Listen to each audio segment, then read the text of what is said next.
O cérebro adulto é formado da ordem de 100 bilhões de neurônios, e cada um desses neurônios tem da ordem de 10 mil outras conexões, formando uma rede muito complexa.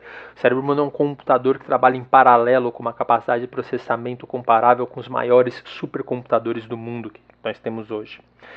Você precisa tentar entender como que a memória está distribuída no seu cérebro, que tipos de memória que você tem e como você acessa e processa essa memória.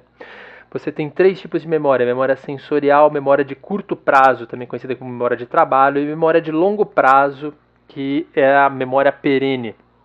A memória sensorial está associada com o seu sistema autônomo, com seus sentidos, ela está espalhada no seu cérebro.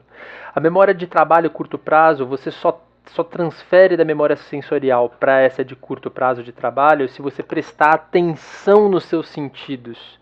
Envolve cognição aqui. Essa memória de curto prazo está associada primariamente com o lóbulo frontal e o parietal.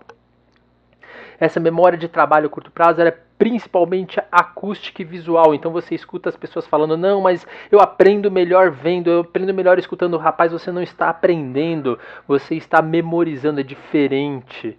Você depois de um tempo vai esquecer, porque a memória de curto prazo você só consegue manter essa memória se você insistir repetidamente para estimular essas redes neurais.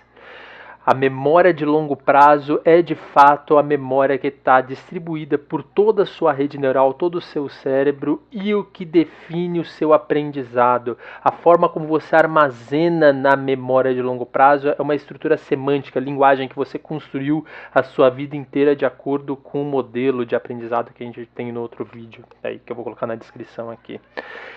Tenta entender que você só vai transferir a memória de curto prazo para de longo prazo se você tiver uma boa noite de sono. A estrutura no seu cérebro responsável por fazer essa transmissão da de curta para de longa, para espalhar na sua rede neural, se chama hipocampo. Você precisa exercitar a memória de curto prazo por repetição, prestando atenção. As emoções, o estresse afeta isso, mas se você não tiver uma boa noite de sono, você não vai transferir essa informação para a memória de longo prazo, dando significado para ela, armazenando ela de uma maneira semântica.